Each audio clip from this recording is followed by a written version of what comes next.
Di tengah Mcirenreng Tim Ngin Jakarta, Sinta tiba-tiba berdiri di depan altar, tangannya gemetar memegang buket bunga, dan dengan suara tegas yang mengejutkan semua tamu, ia berkata, "Aku tidak bisa menikah denganmu, karena aku mencintai seorang wanita." Kerumunan keluarga langsung gempar, Ibu Sinta pingsan di tempat, dan calon suaminya, seorang pengusaha sukses, memandangnya dengan wajah pucat penuh kemarahan, sementara di belakang kerumunan, mata seorang wanita muda bernama Rina membelalak penuh ketakutan dan harapan yang bercampur. Saat itu, dunia Sinta runtuh, tapi juga terbuka lebar untuk pertama kalinya. Sinta, seorang guru sekolah dasar berusia 20 genep tahun, selalu hidup dalam bayang-bayang harapan keluarga. Ayahnya, seorang pensiunan pegawai negeri yang ketat dengan nilai-nilai tradisional Jawa, selalu menekankan pentingnya pernikahan dan keluarga sempurna. "Kamu harus menikah dengan pria baik, punya anak, itu tugasmu sebagai anak perempuan," katanya berulang kali sejak Sinta kecil. Ibu Sinta, seorang ibu rumah tangga yang lembut tapi patuh, tidak pernah membantah suaminya. Mereka tinggal di kawasan pinggiran Jakarta yang ramai, di mana tetangga selalu mengawasi setiap gerak-gerik. Sinta tumbuh dengan perasaan tertekan, tapi ia belajar menyembunyikannya di balik senyum sopan dan prestasi akademik yang cemerlang. Ia lulus dari universitas negeri dengan gelar pendidikan dan segera mendapat pekerjaan sebagai guru di sekolah swasta. Tapi di balik itu semua, Sinta merasa ada sesuatu yang hilang, sesuatu yang ia tidak bisa namai hingga bertemu Rina. Rina, 25 tahun, adalah seorang desainer Grace Relance yang bebas dan penuh semangat. Berbeda dengan Sinta, Rina berasal dari keluarga yang lebih modern di Bandung, meskipun ayahnya seorang pedagang yang sibuk dan ibunya bekerja sebagai perawat. Mereka tidak terlalu ketat dengan norma sosial, tapi tetap saja, di Indonesia, topik seperti orientasi seksual adalah tabu yang jarang dibahas. Rina pindah ke Jakarta 2 tahun lalu untuk mengejar karir, tinggal di apartemen kecil di kawasan Kuningan. Ia bertemu Sinta di sebuah saat acara workshop seni digital. Sinta datang karena penasaran, Rina sebagai pembicara tamu. Mata mereka bertemu saat Rina menjelaskan tentang desain yang ekspresi, dan sejak itu percakapan mereka mengalir seperti sungai yang tak terbendung. Awalnya itu hanya pertemanan, tapi lambat laun, Sinta merasakan getar yang berbeda, getar yang membuat hatinya berdegup kencang setiap kali Rina tersenyum. Pertemuan pertama mereka setelah workshop itu terjadi secara kebetulan di taman kota. Sinta sedang jogging pagi, mencoba melupakan tekanan dari keluarga yang semakin mendesak soal pernikahan. Rina duduk di bangku, sketsa di tangan. "Hei guru cantik," sapa Rina dengan tawa ringan. Sinta tersipu, tapi duduk di sampingnya. Mereka bicara tentang seni, tentang mimpi, tentang betapa sulitnya hidup di kota besar ini. Rina berbagi cerita tentang perjuangannya sebagai relancer, bagaimana ia harus berjuang melawan klien yang diskriminasi. Sinta mendengar dengan penuh perhatian, merasa aman untuk pertama kalinya.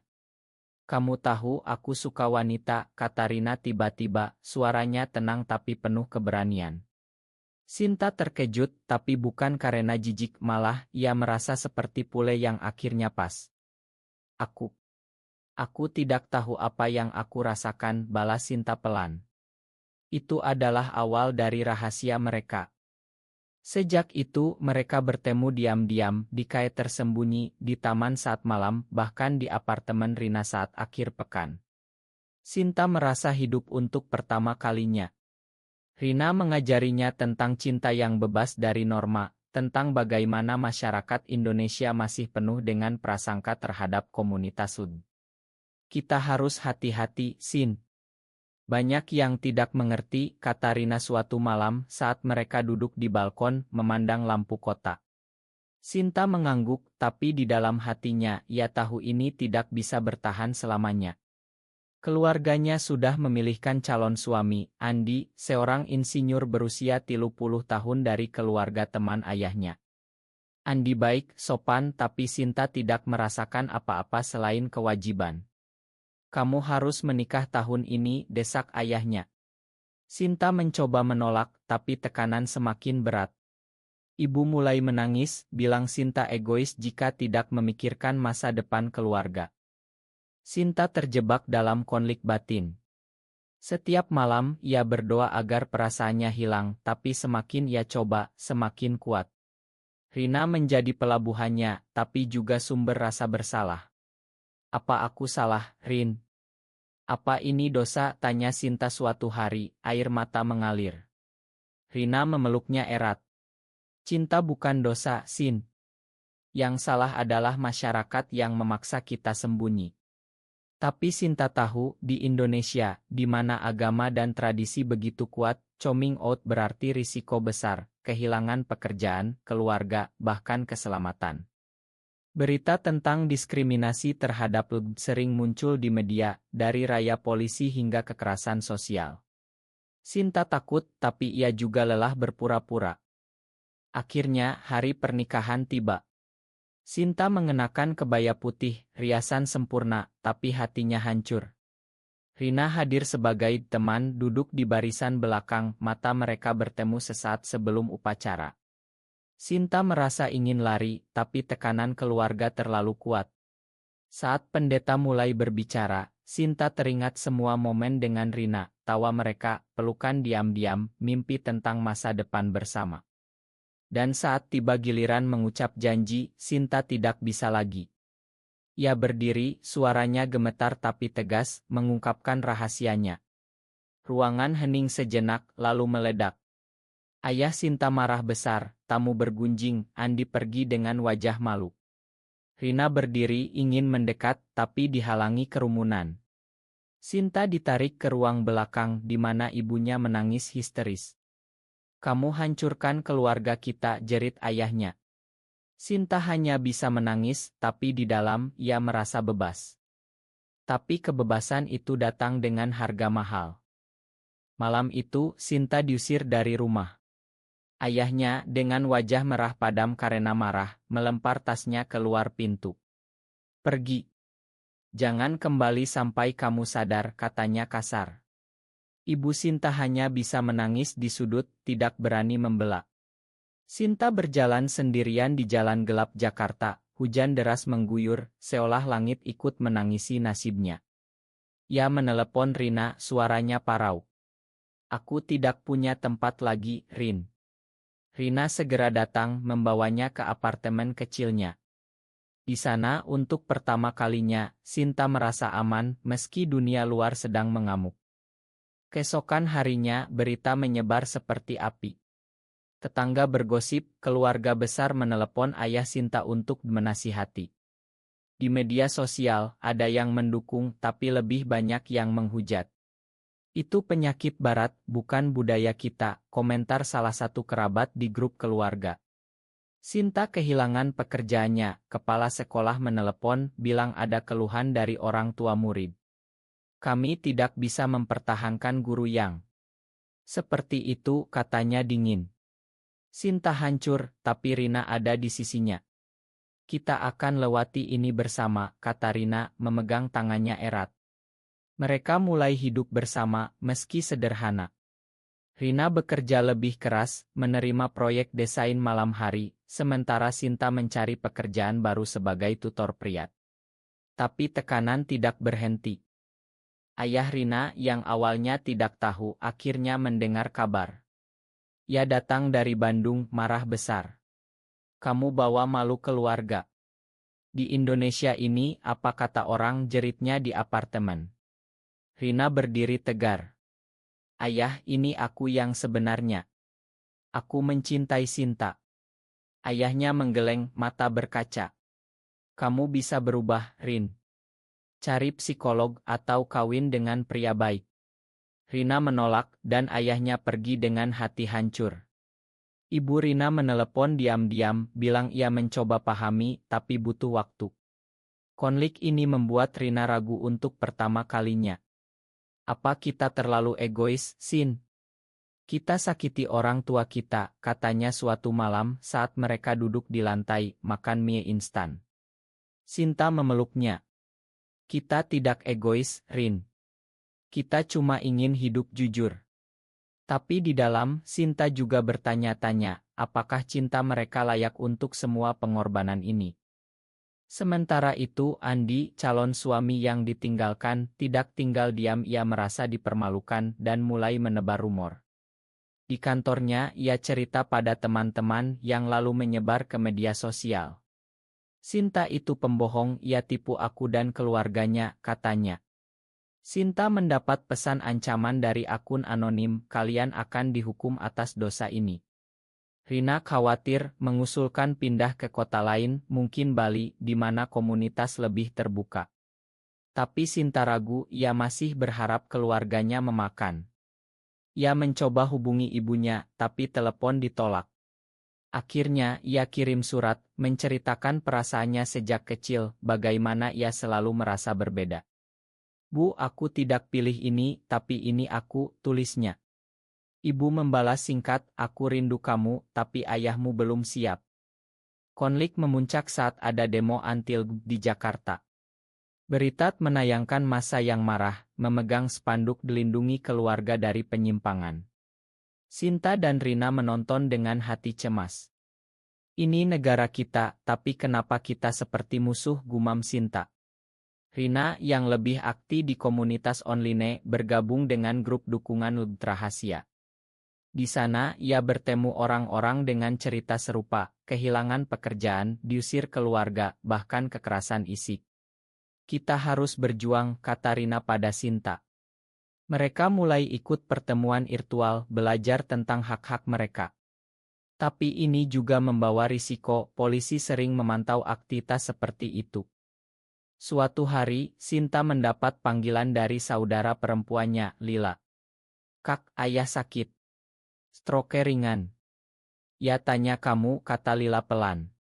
Sinta terkejut, hatinya terbelah. Ya ingin pulang, tapi takut ditolak lagi. Rina mendukung pergi, Sin. Ini kesempatan. Sinta pergi ke rumah sakit dengan hati berdebar.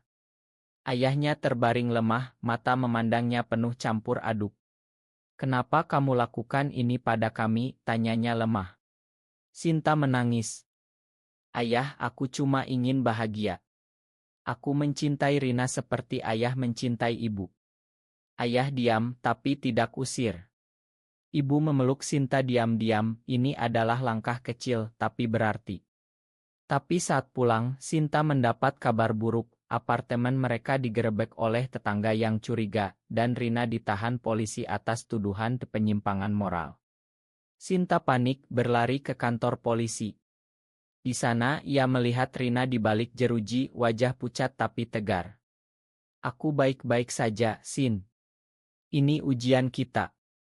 Sinta berjanji akan bebaskan Rina, meski harus lawan sistem.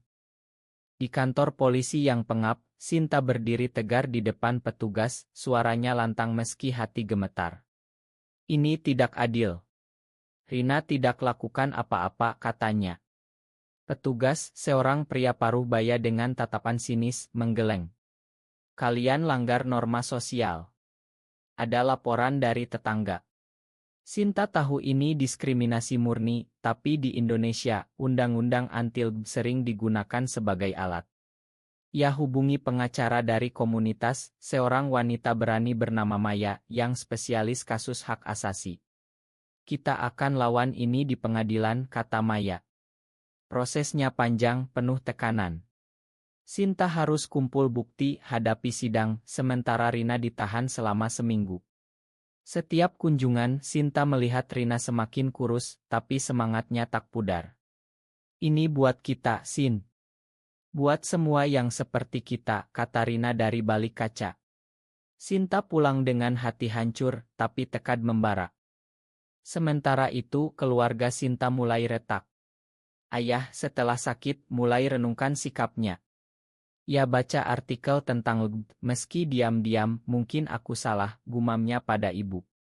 Tapi kerabat lain marah, menuduh Sinta bawa sial. Lila, saudara Sinta, diam-diam dukung. Ia datang ke apartemen bawa makanan. Kak, aku paham sekarang. Aku baca buku tentang itu. Sinta peluk adiknya, merasa tidak sendirian. Tapi Andi kembali muncul, kali ini dengan ancaman.